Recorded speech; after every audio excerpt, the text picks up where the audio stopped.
Hello friends, it's Natasha Koo from Intolign and welcome to another heartfelt conversation with me.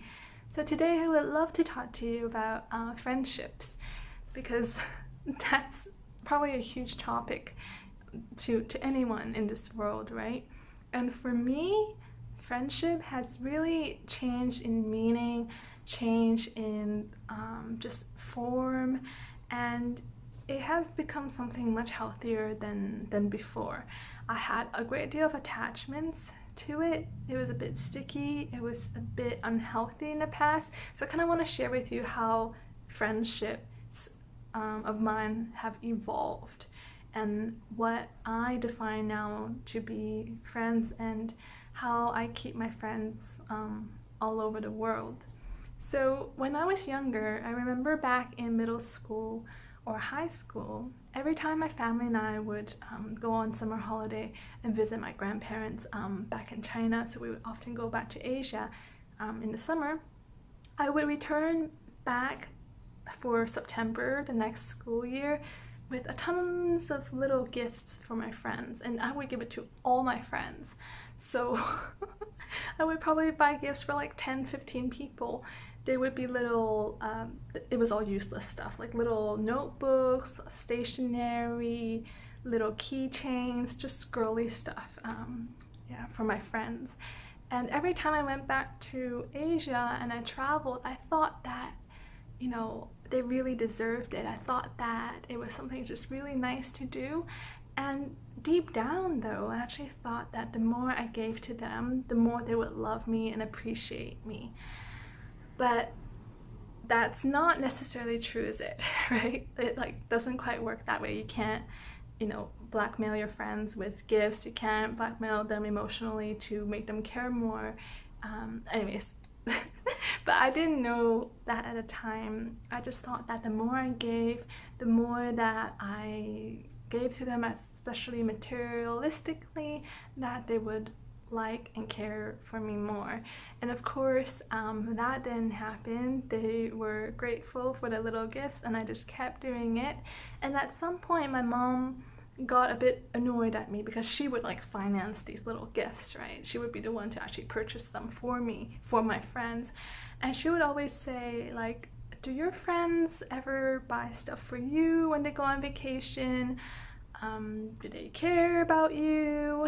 Like, do they even like you? Are they really your friends? And my mom would ask me these questions, and it would start this process in my head that I didn't really consciously have before. But it was seeding these ideas that whatever I do, it needs to be reciprocated, and that maybe I'm not being appreciated, and that maybe it's all useless. Maybe like I'm unworthy of love, and maybe they're not my true friends. So all these ideas that my mom said to me would make me kind of question the friendships that I had. Now this was kind of like infiltrating my brain, but my way of trying to give to them and love them and show them, you know, by bringing stuff for them every year, it was just my way of trying to love someone, you know? Maybe deep down I was trying to get more of their love back for myself, but I didn't know it.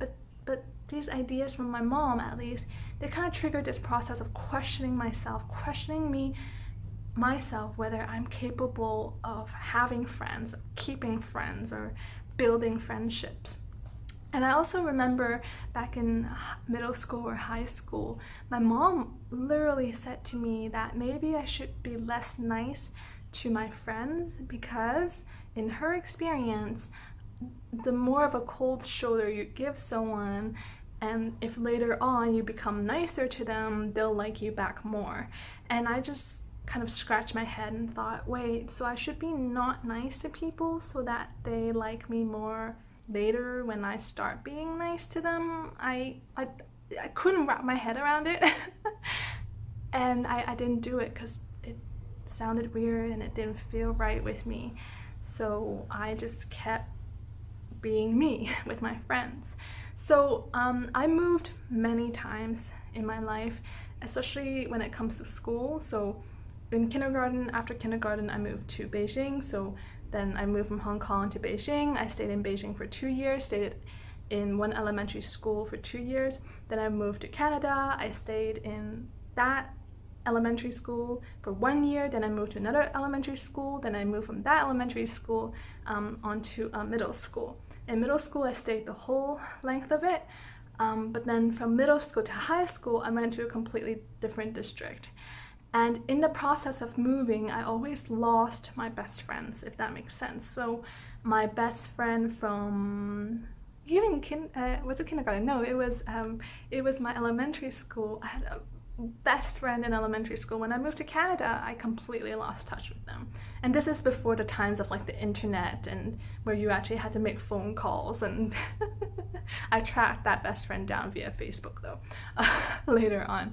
But every time I moved, so for example from middle school to high school, I lost touch with my best friends. And when I got in touch with them like years later and tried to hang out with them, it was as if we didn't quite click. And when I shifted away from high school to university, I made new friends all over again, and I completely lost touch with my best friends from high school. So this pattern just kept repeating itself, where I would move, I would shift physically to a different location, to a different place, and my friends would also, my friendship circles would completely change with where I'm going. And for example, when I moved away, it was like from Western Canada to Eastern Canada, like a 3-hour time difference. Like that's how big Canada is. But it's really far away, and my friends, they also went to all different universities across Canada, across the States, and I thought that I would keep in touch with my best friends, but that didn't happen. And when I saw that my best friends weren't really reciprocating, they weren't really giving an effort to keep in contact, I felt so hurt. I felt like they were purposefully abandoning me. They were purposefully not wanting to stay friends anymore, and I really took it personally. So when I went to university, and with every single stage of my life, I had no trouble making new friends. And I especially, at least I thought I had no trouble making friends, deep friendships, like friends where you can talk about life with, where you can bring up anything, things you're scared of, things you're worried about, secrets, just, you know, everything. And those were the types of friends that I made. But that was when I truly felt that I was hurt. I was hurt through friendships ending, and it didn't feel natural. It felt like they were choosing not to be friends with me. And in university, I have two, I would say best friends too. Best friends as in, like, we didn't like sign our friendship in blood, but like they were the greatest friends in my life at that point. And with these two individuals, we completely had a, what do you call it when you break up as friends? There were just multiple instances where I felt like I wasn't being respected. They crossed the line. I didn't think their behavior, their actions were appropriate, and I didn't want to be treated in a certain way. And I have to say that I attracted like really different personalities. So there are two individuals who I was so close to, but multiple times I had to say, please don't do that again because it hurts. Please don't do that again because it's totally disrespectful. Please don't do that again. Or I had another friend who just completely broke contact with me because she was going through her own stuff, but she just never reached out again. She did once by giving me a bunch of food before I went to Europe, but it was just no communication whatsoever. So these were also two instances where I felt completely hurt by friendship. I thought that I was, trying my best to be accommodative, but in the end, I had to draw the line because no matter how much you care for a person, I still have my standards. So it's kind of like dating. You still have your standards and you still know what you want, and you also know when something is no longer healthy. And I was the one who had to kind of draw the line and say, okay, this is no good for me, or I've given you so many chances, and I'm not going to let you treat me this way anymore. So I actually had to do that with 2 friends, and I have to say that it also made me question my ability to hold deep friendships, because I saw how so many friendships in my life have broken apart naturally, either by me moving away or through this kind of self-destructive way where people aren't respecting me the way that I want them to, or they have their own massive problems and they can't, deal with having relationships with me. So it was a lot more complicated than I thought. And I have to say that it didn't have much to do with like girl drama, but it had to do with me taking friendship quite seriously and taking also my self-respect quite seriously. And every action that someone else does, it goes to show me myself whether I want to be treated that way. And if I don't, then I thought that it was perfectly all right to actually draw the line, end a relationship, even if it's just a friendship, because it's no longer healthy. So I also had another really, really great friend in university. And after I moved to Switzerland, I realized that we have grown apart and we also naturally kind of lost contact, even with the internet. And this was when I realized, and I started to think about it, and I thought, well, maybe friendships have their own natural cycles, and maybe I can't control every single relationship that I have, because that's the impression that I had back in elementary school, middle school, high school, is that the more I give, the more I buy for these friends, the more I'm gonna get back, right? And I thought that the more I tried to accommodate with someone, the more they'll like me, or the more that I try to keep in touch with someone, the more likely this relationship would work. But that's not true. So it was when I moved to Switzerland that I started to see how I was really using friendships, making friends with Yahim's friends, making friends with just the local people and trying to integrate into the Swiss lifestyle and culture. I began to see how I really linked my self-esteem and self-worth to how many people actually showed up to my dinner parties. And it started to dawn on me that I was taking friendship as a symbol for something much greater than just, 2 people sharing experiences together. It meant my self-worth and my self-esteem. So it was at that time that I had to actually reflect and go, wait, who am I really? Because I'm definitely not the number of friends in my contacts list. I'm not the number of events in my calendar. I'm something much more than that. And just because more or less people show up at a dinner party, it doesn't really mean anything about me. And it was around this point of starting to relate to friendship and relationships in a completely new way that I was beginning to drop all these expectations that everyone must, act this and that way to me, or that friendships must last forever, or that all friendships must, last no matter if I move away, or we are totally different people now. So it was through this my personal growth process that I realized, wait a second, I have grown so much as a person, and there were so many people at different stages of my life, in middle school, high school, university, Switzerland, now we're moving about. There were so many friendships that were made that was based actually on the period of time and the type of experiences that we had together. So, for example, if you put certain friends of mine from university with me, and we had no school, no university program in common with one another, then we might not have bonded as well as we did back then. We were bonding through the circumstance, and we were bonding through the situation and what was happening in our lives then.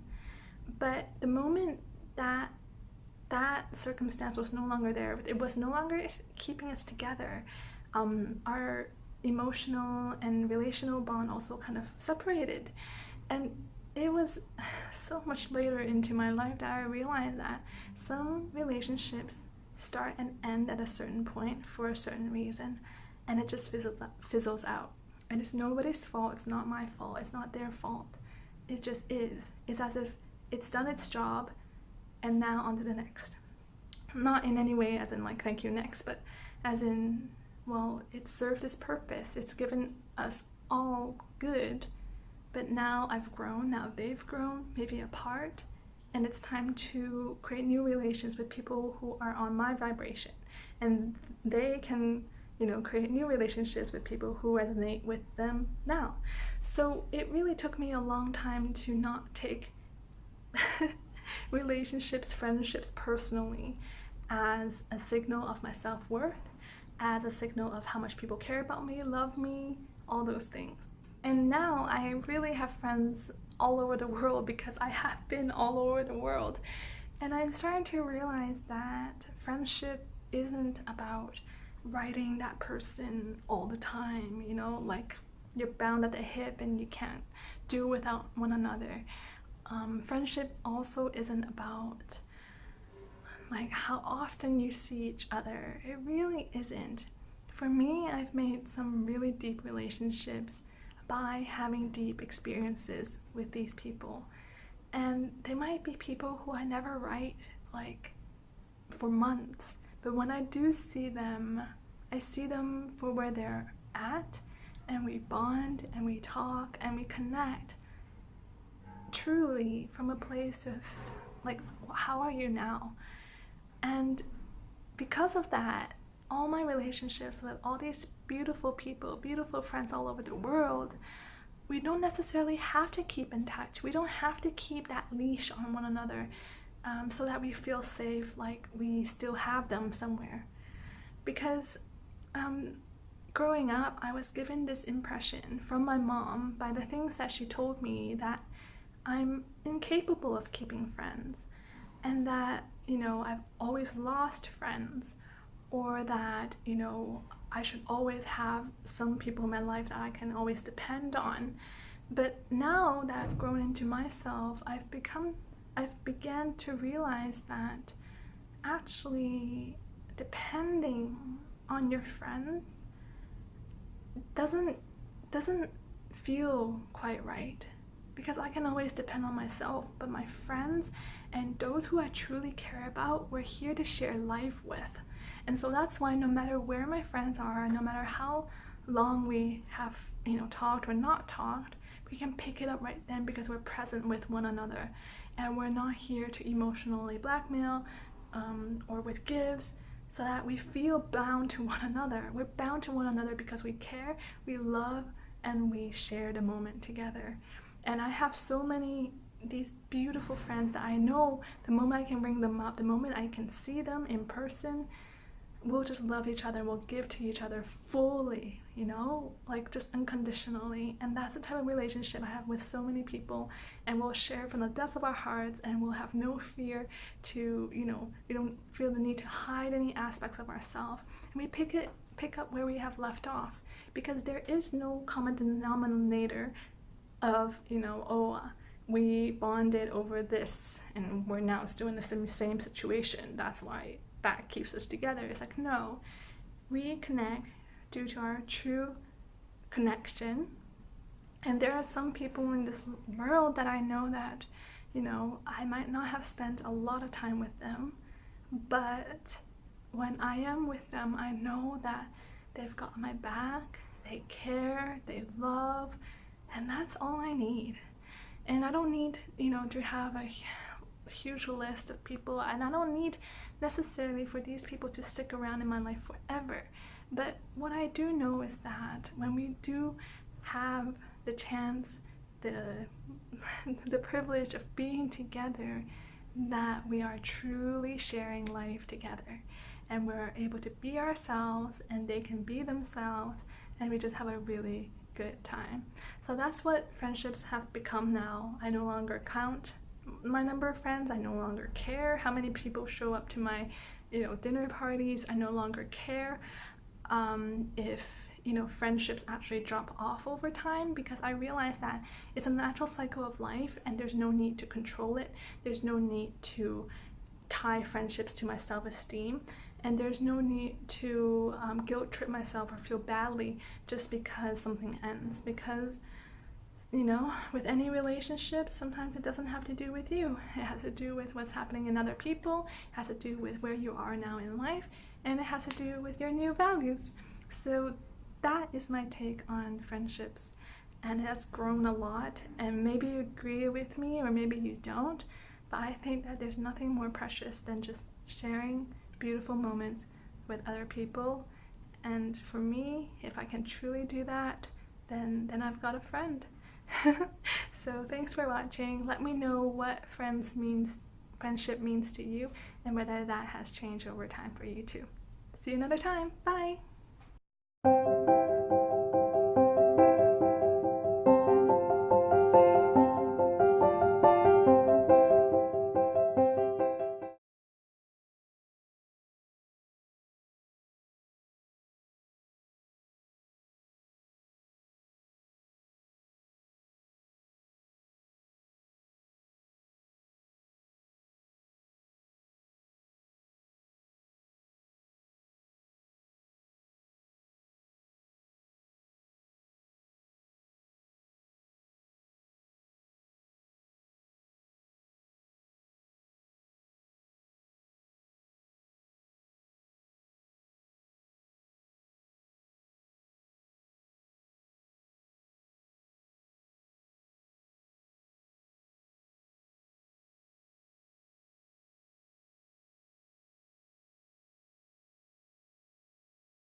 you.